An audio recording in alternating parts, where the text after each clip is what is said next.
Hello everyone.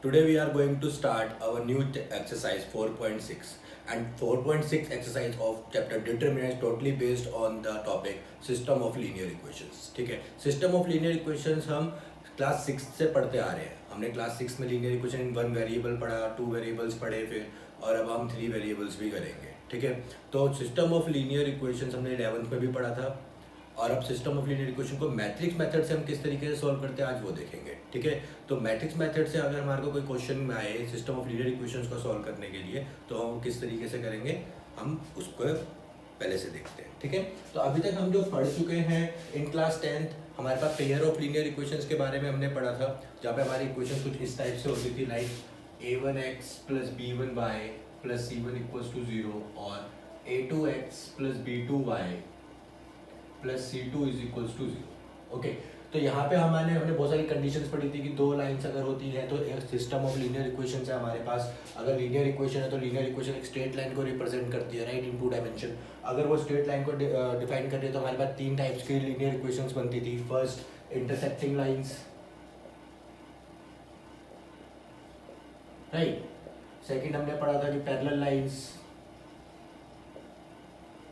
Third हमने पढ़ा था क्या, coincidence lines.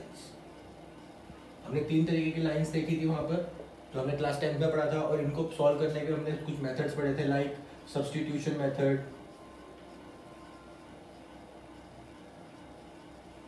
Elimination and cross multiplication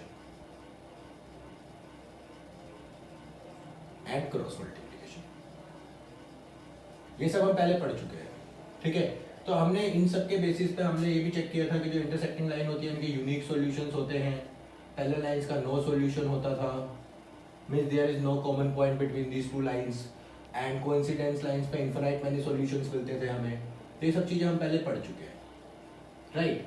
और अगर यूनिक सॉल्यूशन और इनफाइनाइट सॉल्यूशन होता तो हम बोलते थे कि इक्वेशन हमारी कैसी है, कंसिस्टेंट इक्वेशंस है. Means these equations have solution. ठीक है, चाहे वो सिंगल हो चाहे वो इनफिनाइट हो. और जो नो सॉल्यूशन वाली कंडीशन होती थी उसके लिए हम क्या करते थे, उसको बोलते थे इनकंसिस्टेंट इक्वेशंस. तो इसी तरीके से हम अब जो पढ़ने वाले हैं सिस्टम ऑफ लीनियर इक्वेशंस में हम 2 वेरिएबल्स एंड 3 वेरिएबल्स की इक्वेशंस को मैट्रिक्स मेथड से सॉल्व करना सीखेंगे. यहाँ पे अब मैट्रिक्स मेथड से हमें सॉल्व करना है तो किस तरीके से करना है अभी हम वो देखते हैं. ओके, तो नाउ हम स्टार्ट करते हैं कि हमारे को किस तरीके से अपने सिस्टम ऑफ लीनियर इक्वेशंस को मैट्रिक्स रिप्रेजेंटेशन देना होता है. ठीक है, तो फॉर एग्जांपल हमारे पास सिस्टम ऑफ लीनियर इक्वेशन है a1x plus b1y equals to c1 and a2x plus b2y equals to c2. Okay, ये हमने 2 वेरिएबल्स की इक्वेशन ली है यहाँ पर और एक ले लेते हैं 3 वेरिएबल्स की a1x plus b1y plus c1z plus equals to d1, a2x plus b2y plus c2z is equals to d2 and a3x plus b3y plus c3z is equals to d3. तो यहाँ पे हमारी 2 वेरिएबल इक्वेशन है. This is 2 variable equation and it is a 3 variable. यहाँ पे हमारे पास 3 variables. अब हम इसको मैट्रिक्स मेथड्स में रिप्रेजेंट करने की कैसे किस तरीके से करते हैं वो देखेंगे. तो इसका मैट्रिक्स रिप्रेजेंटेशन अगर हम करें of system of linear equations का तो वो किस तरीके से शो करेंगे. तो मैट्रिक्स रिप्रेजेंटेशन जो होता है बच्चों हमारा बहुत ही इजी होता है. सिंपल हमारे को एक कोफिशिएंट की मैट्रिक्स बनानी है. कोफिशिएंट सबको पता है क्या होता है like a1 b1 a2 b2. एक मैट्रिक्स हमें बनानी है किसकी, वेरिएबल्स की, और एक मैट्रिक्स हमें बनानी है कंस्ट्रेंट्स की राइट. अगर आप देखें अगर मैं इसको अगर प्रोडक्ट करता हूँ तो प्रोडक्ट करके आ जाएगा a1x plus b1y a2x plus b2y. And अगर हमारा जब मल्टीप्लिकेशन के बाद ये इक्वेशन इसके इक्वल हो जाएगी, ये वाला एलिमेंट इसके इक्वल हो जाएगा. That means this representation is same as this representation. बस ये आपकी नॉर्मल फॉर्म है और ये हमारी मैट्रिक्स फॉर्म है. ठीक है, सिमिलरली हम इसको भी क्या कर सकते हैं, इसी तरीके से कोफिशिएंट्स की एक मैट्रिक्स बना लेते हैं a1 a2 a3 b1 b2 b3 c1 c2 c3 and there is 3 variables and there is 3 constraints d1 d2 and d3. Okay, तो अगर मैं यहाँ पर देखता हूँ, मैं इसका एग्जांपल लेता हूँ और मैंने यहाँ कहा कि जो हमारा A1, A2, B1, B2 जो भी है, ये वाली मैट्रिक्स कंस्ट्रेंट्स की मैट्रिक्स को मैंने मान लिया A, वेरिएबल की मैट्रिक्स को मान लिया B और कंस्ट्रेंट्स की मैट्रिक्स को मान लिया B। तो ये हमारा हो जाएगा Ax is equals to B। And the system of linear equations का मेन मोटिव क्या है कि हमें वैल्यू फाइंड आउट करनी होती है x, y, z की, जो हमारे वेरिएबल्स हैं, कि वो कहाँ पर कॉमन वैल्यूज तीनों लाइंस शो कर रही हैं, दोनों लाइंस शो कर रही हैं। तो उसके लिए हमारे को किसकी जरूरत है बेटा? x की। मीन्स हमें x मैट्रिक्स फाइंड आउट करनी है। तो उसके लिए अगर मैं इसको बोथ साइड a इनवर्स से मल्टीप्लाई कर देता हूँ तो there is any problem? No. This is written as identity matrix into x matrix is equals to A inverse B. That means the variable matrix is equals to the inverse of coefficient matrix into constraint matrix. तो ये हमारा form हो जाएगा। Similarly इसको भी हम इसी तरीके से रिप्रेजेंट कर सकते हैं। तो अब इसके ऊपर हम कुछ एग्जांपल्स करेंगे एक्सरसाइज 4.2 के। ठीक है, तो पहली चीज जो सबसे इंपॉर्टेंट है वो क्या है? Consistent and inconsistent equations. अब कंसिस्टेंट एंड इनकंसिस्टेंट इक्वेशंस का हमें पता कैसे चलेगा? तो उसके लिए भी हम देखते हैं यहीं पे कि अगर x की वैल्यू कब लाई करती है। A इनवर्स क्या होता है? हमें पता है कि A inverse equals to mod A into adjoint of A into B matrix. ये हमारा A इनवर्स होता है, राइट। अगर यहाँ पर हमारा मोड ए पर वैल्यू डिपेंड करती है, अगर मोड ए की वैल्यू अगर 0 आ जाती है, that means the determinant of A is a singular matrix, singular है, तो यहाँ पे क्या हो जाएगा कि जो x है उसके हमारे को वैल्यू नहीं मिलेगी। दैट मींस यहाँ पर हमारा ए इनवर्स एग्जिस्ट नहीं करेगा। और अगर ए इनवर्स एग्जिस्ट नहीं करता है तो हम क्या बोलेंगे कि x की वैल्यूज को हम नहीं फाइंड कर सकते। और अगर हम x की वैल्यूज को फाइंड नहीं कर सकते तो उसका मतलब क्या हुआ कि वो इनकंसिस्टेंट इक्वेशन हो गई। कैसी हो गई? इनकंसिस्टेंट। ठीक है, बट देखिए यहाँ पे प्रॉब्लम क्या आती है। यहाँ पे प्रॉब्लम हमारी इस तरीके से आएगी कि हमने ये बोला कि ए इनवर्स एग्जिस्ट नहीं करता है। अगर ए इनवर्स एग्जिस्ट नहीं करता तो हमारे पास हम ये नहीं कह सकते कि हमारा जो है सॉल्यूशन कंसिस्टेंट है या इनकंसिस्टेंट, दोनों केस बनेंगे। तो यहाँ पे हम दोनों केसेस को देखते हैं। अगर मेरे पास ये जो मैट्रिक्स है adjoint of A into B, अगर ये 0/0 फॉर्म बन जाए, 0/0 फॉर्म का मतलब क्या हो गया कि हम कुछ कह ही नहीं सकते, इनडिटरमिनेंट फॉर्म हो गई, राइट। अगर हमारा adjoint of A into B अगर 0 आ जाता है तो यहाँ पे केस हो जाता है हमारा 0/0। That means indeterminate form. That means हमें नहीं पता कि कंसिस्टेंट होगी या इनकंसिस्टेंट होगी, बट हमें ये पता है कि यूनिक सॉल्यूशन नहीं होगा। क्या होगा? यूनिक सॉल्यूशन नहीं होगा। वो इनफिनाइट भी हो सकते हैं और नो सॉल्यूशन भी हो सकता है। तो इस केस में हम बोलेंगे मे बी कंसिस्टेंट और इनकंसिस्टेंट। अब यहाँ पे एक बार फिर से देखेंगे कि कंसिस्टेंट कहने का मतलब है कि इनफिनाइट मैनी सॉल्यूशंस हो सकते हैं, और इनकंसिस्टेंट कहने का मतलब क्या है कि नो सॉल्यूशन भी हो सकता है। बट अगर हमारा मोड ए इक्वल्स टू 0 आ रहा है और adjoint of A into B not equals to 0 है, तो ये हो गया हमारा समथिंग अपॉन 0। दैट मीन्स यहाँ पे कुछ ना कुछ एग्जिस्ट कर सकता था। तो यहाँ पे जो हमारी फॉर्म बनेगी वो प्रॉपरली इनकंसिस्टेंट ही बनेगी। ठीक है, और अगर मोड ए 0 नहीं आ रहा है, अगर इसके अकॉर्डिंग देखें कि mod A is not equals to 0, तो इसका मतलब क्या हुआ बच्चों कि ए इनवर्स एग्जिस्ट कर गया, और ए इनवर्स एग्जिस्ट कर गया तो इक्वेशन कैसी हो गई? कंसिस्टेंट हो गई। तो डेफिनेट है, और कंसिस्टेंट हो गई तो हमें यूनिक सॉल्यूशन मिलेगा। मीन्स हम क्या कह सकते हैं कि पहली कंडीशन हमें ये चेक करनी है कि मोड ए जो भी हमारे को मैट्रिक्स मिल रही है कोफिशिएंट्स की, मैट्रिक्स और कोफिशिएंट्स का डिटरमिनेंट 0 आ रहा है या नहीं आ रहा। अगर 0 नहीं आ रहा है दैट मीन्स कंसिस्टेंट है, आपको यूनिक सॉल्यूशन मिलेगा। और अगर 0 आ रहा है तो there is 2 conditions. First one is कि कंसिस्टेंट हो भी सकती है और नहीं भी। तो वो किस पे डिपेंड करेगा कि अगर adjoint of A into B 0 आ जाता है तो हाँ मे और मे नॉट वाला केस चलेगा। मीन्स इन्फिनिट मैनी सॉल्यूशंस भी हो सकते हैं और आपका सिंपल नो सॉल्यूशन भी हो सकता है। और सिमिलरली अगर आपका adjoint of A into B not equals to 0 आ रहा है बट आपका मोड ए 0 है, तो आपको डेफिनेटली इनकंसिस्टेंट इक्वेशन मिलेगी। जिसका मतलब क्या है कि आपको सॉल्यूशन नहीं मिलेगा। आपके पास जो लाइंस हैं तीनों की तीनों वो कैसी हैं? दोनों की दोनों हैं, तो वो दोनों कैसी हैं? आपकी पैरेलल इक्वेशंस हैं। ओके, समझ में आया सबको? तो ये कंडीशंस चेक करना सबसे पहले बहुत इंपॉर्टेंट है किसी भी क्वेश्चन को लीनियर इक्वेशन के सॉल्व करने से पहले। ओके, तो इस क्वेश्चंस के आपको नीट में भी कुछ सिंपल और मेंस में भी कुछ क्वेश्चंस मिल जाते हैं जो आप डायरेक्टली करते हैं। बट आपको सीबीएसई के पैटर्न के अंदर रिप्रेजेंटेशन सोल्व करना भी बहुत ज़रूरी है। तो आपको रिप्रेजेंटेशन किस तरीके से शो करते हैं, हम अपना प्रॉपर फॉर्मेट क्या होता है क्वेश्चन को सोल्व करने का, वो अब हम आगे देखेंगे। फाइन, तो हम सोल्व करते हैं, स्टार्ट करते हैं एक्सरसाइज 4.6 क्वेश्चन नंबर 1 से। So now we can start question number 1 exercise 4.6। Okay, तो क्वेश्चन नंबर 4.6 एक्सरसाइज 4.6 का क्वेश्चन नंबर 1 देखते हैं हम किस तरीके से सॉल्व करने वाले हैं। ठीक है, तो आपको दो लीनियर इक्वेशन दिया था। Linear equation is x + 2y = 2 and 2x + 3y = 3। तो मैं आपको पहले एक प्रोसेस बता देता हूँ कि जो भी आपका प्रोसेस है आपको क्या प्रोसेस फॉलो करना है। तो process of solving this linear equation, system of linear equation को फॉलो करने का सबसे पहला पॉइंट कि आपको पहले मैट्रिक्स मल्टीप्लिकेशन लिखना है, matrix representation of these equations. Okay, पहले आप इनको मैट्रिक्स रिप्रेजेंटेशन में शो करेंगे। सेकंड, चेक मोड ए, मीन्स आपको चेक करना है मोड ए। अब आपके पास यहाँ पे तीन कंडीशन बनती है। फर्स्ट, मोड ए = 0। ठीक है, अगर मोड ए = 0 तो कंसिस्टेंसी नहीं है।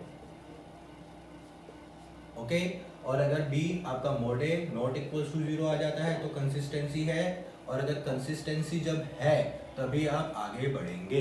अगर कंसिस्टेंसी नहीं है तो आपको आगे बढ़ने की जरूरत नहीं है, आप सीधा बोल देंगे कि इक्वेशन आपकी कंसिस्टेंट नहीं है, that mean there is no solution. तो आपका सॉल्यूशन एग्जिस्ट नहीं करेगा, या आप उसको easily find out matrix method से नहीं कर सकते हैं। ठीक है, अगर आपका ये वाला केस बन जाता है बी, तब आप फर्दर इक्वेशन को स्टार्ट करते हैं और उसके बाद आप फाइंड करते हैं adjoint of A, then you can find A inverse, okay, then you can find x is equals to A inverse B, and then you can find A। ठीक है, तो हम देखिए इसी प्रोसेस को यूज करेंगे यहाँ पर। तो हम कैसे कर रहे हैं, पहले हमें मैट्रिक्स रिप्रेजेंटेशन करना है। तो फर्स्ट स्टेप मैट्रिक्स रिप्रेजेंट करते हैं। Matrix of coefficients is 1 2 2 3। Matrix of variables, matrix of constraints. Fine, काफी इजी है। मैट्रिक्स ऑफ कंस्ट्रेंट्स आ गए हमारे पास, सब आ चुका है।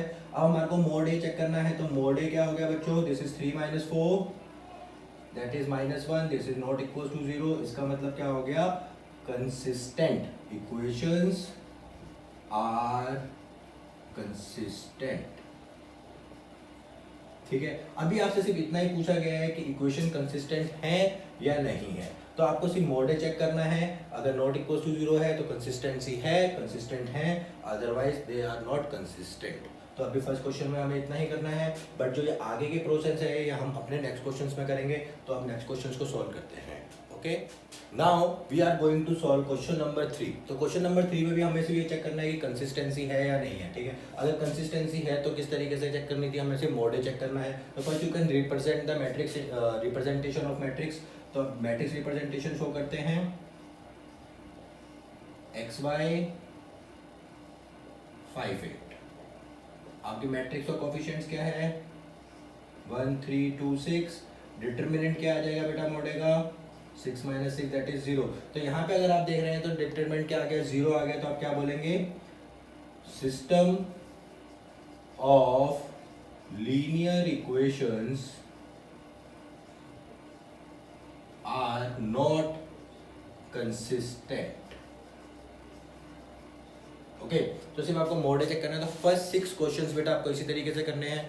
Just you can find the representation of the matrix and then you can find the determinant of the coefficient matrix.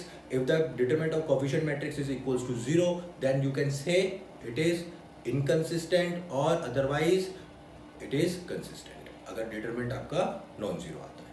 Fine, now we are going to solve the system of linear equations using matrix method। तो अब आपको question number 7 से लेकर 12 तक सारे के सारे questions में पूरा का पूरा इक्वेशन को सॉल्व करना है। तो जिस तरीके से मैंने आपको प्रोसेस बताया था, उसी प्रोसेस को फॉलो करेंगे। अगर आपने वो प्रोसेस को नहीं लिखा है तो आप अपनी वीडियो को रिपीट करके या रिवाइंड करके फिर से देखिए और उन मेन स्टेप्स को नोट करिए। ठीक है, तो अभी मैं उसी के प्रोसेस पे ही जा रहा हूँ। तो अभी आप देखेंगे किस तरीके से हम अपने इक्वेशंस को फॉर्म करते हैं। तो फर्स्ट पॉइंट था हमारा क्या, मैट्रिक्स रिप्रेजेंटेशन। तो हम हमारी सिस्टम ऑफ लीनियर इक्वेशन अभी 2 वेरिएबल्स की कर रहे हैं, इसके बाद हम एक एग्जांपल 3 वेरिएबल्स का भी करेंगे। तो हम इसको लिख लेते हैं 5 2 7 3 XY 4 and 5। ओके बेटा, तो हमारे पास अब सिस्टम ऑफ लीनियर इक्वेशन को हमने मैट्रिक्स रिप्रेजेंटेशन में कन्वर्ट कर लिया है। इजी है। अब मैट्रिक्स रिप्रेजेंटेशन में जो हमारी कन्वर्जेशन हो चुकी है, अब हमारे मैट्रिक्स और कोफिशिएंट्स क्या है, 5 2 7 3। फाइन, अब ये 5 2 7 3 जो हमारे पास आ चुकी है।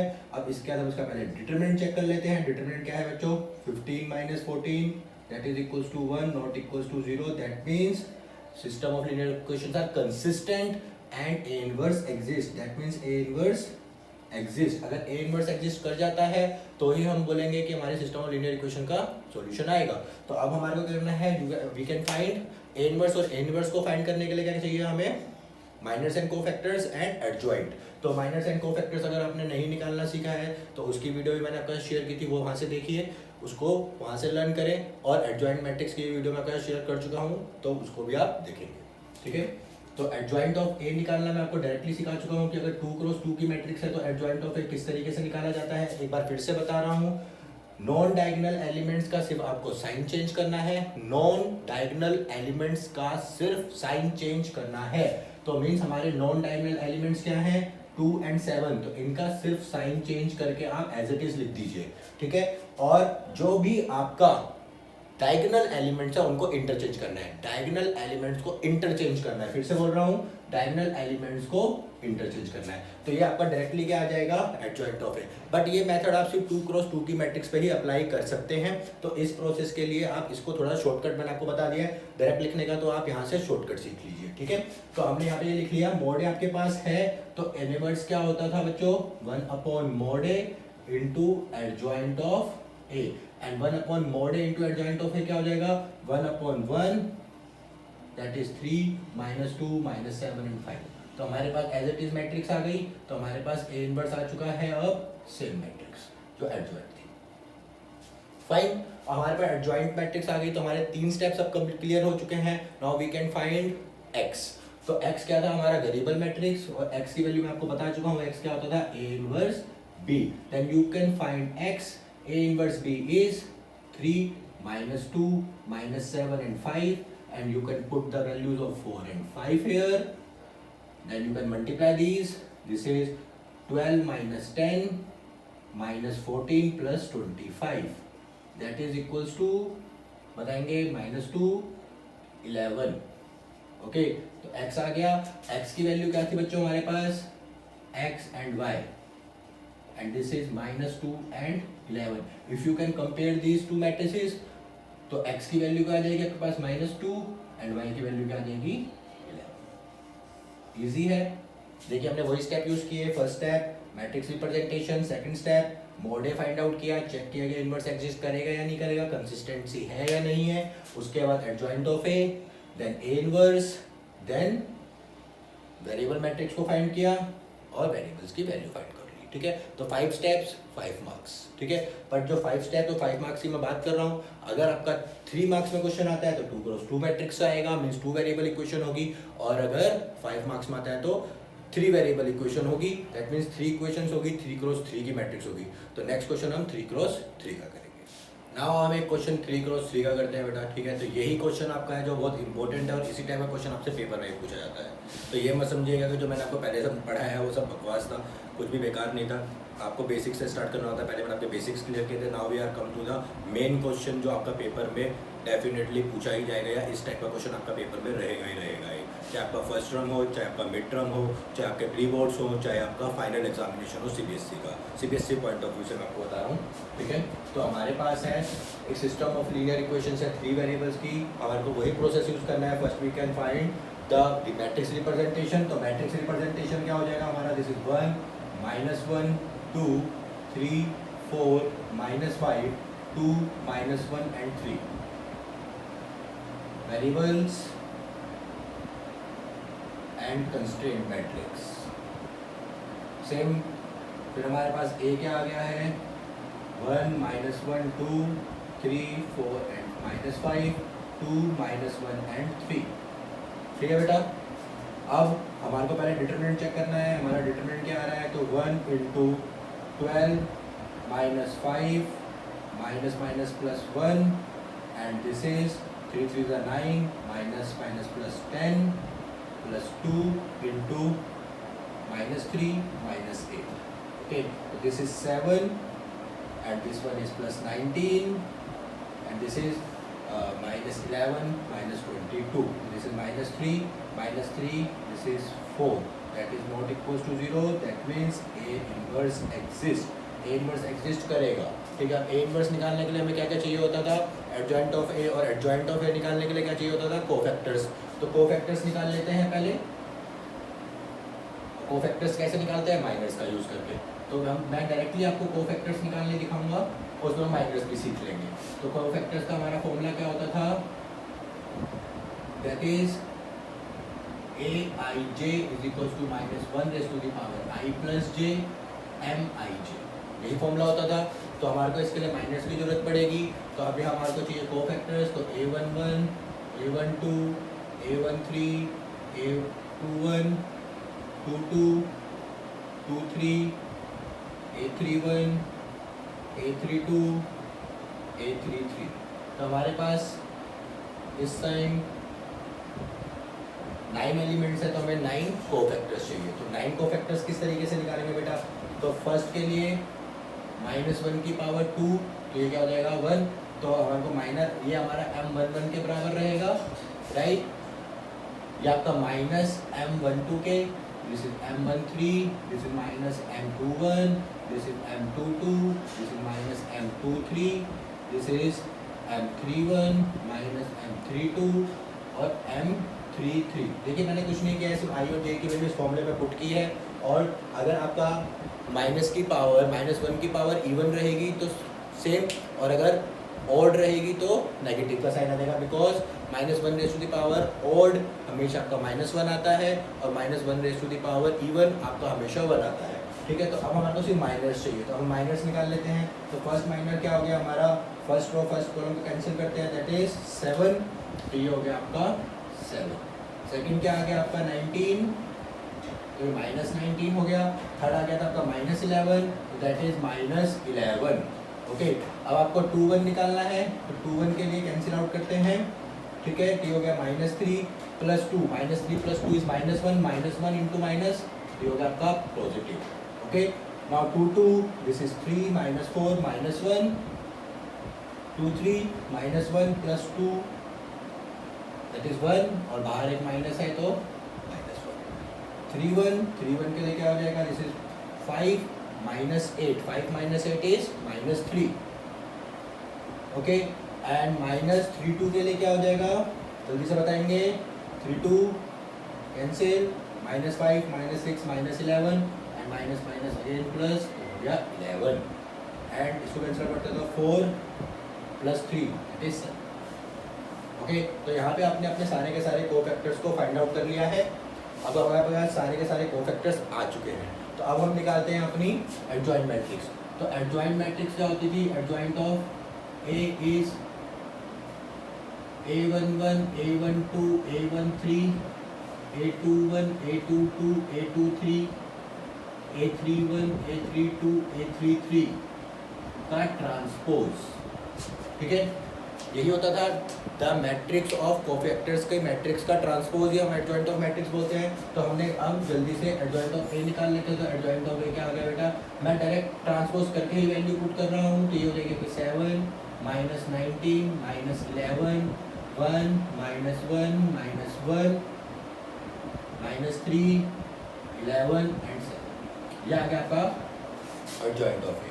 अब आपके पास ए इनवर्स निकालना है. तो ए इनवर्स कैसे निकलेगा? 1/mod A is determinant of A into adjoint of A matrix. That means 1/4 into 7 1 -3 -19 -11 -1 -1 11 7. Okay. अभी तक हमारे कितने स्टेप्स हो चुके हैं? रिप्रेजेंटेशन हो गया, डिटरमिनेंट चेक कर लिया, कोफैक्टर्स निकाल लिए, एडजॉइंट निकाल लिया, ए इनवर्स निकाल लिया. Now we are going to find x. x is a inverse b. That means x is equals to 1/4 7 1 -3 -19 -1 11 -11 -1 7 into constraint की मैट्रिक्स क्या है हमारी? 7 -5 एंड 12. ओके. जल्दी से मल्टीप्लाई करके चेक कर लेते हैं. बताएंगे 7 7 49 -5 12 3 जा 36 minus 36. Now come to the next one. 19 into 7 133 plus 5 and 12 into 11 132 plus 132. Okay, any problem to anyone? देख लीजिए एक बार सब. Okay, now minus 77, now plus 5 and this is plus 84. Now we can solve 1 upon 4, 41, that is 8, that is 4, that is, बताइए, 89 minus 77, 12. 4 से अगर हम divide कर देंगे तो we will get 213. That means it is equals to X Y and Z, because ये आपकी x matrix है. तो एक्स की वैल्यू आ गई आपकी 2, वाई की वैल्यू आ गई आपकी 1 और जेड की वैल्यू आ गई आपकी 3. ओके, तो इजी था, कुछ नहीं करना. चाहे 3x3 की मैट्रिक्स है, 2x2 की है, प्रोसेस आपको पता होना चाहिए. अगर आपको प्रोसेस सही से पता है तो आप सारे क्वेश्चंस को बहुत इजीली सॉल्व कर सकते हैं. प्रोसेस एक बार फिर से देख लेते हैं.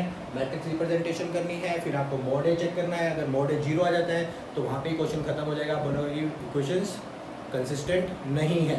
देन अगर 0 नहीं आता तो इनवर्स क्या हो जाएगा, एग्जिस्ट करेगा. कोफैक्टर्स फाइंड करिए, एडजॉइंट मैट्रिक्स फाइंड करिए, ए इनवर्स निकालिए. ये आप 4.5 तक करते आए हैं, ठीक है. तो उसके बाद बस आपका जो काम बढ़ गया है थोड़ा सा वो ये कि आपको X is equals to A inverse B means matrix of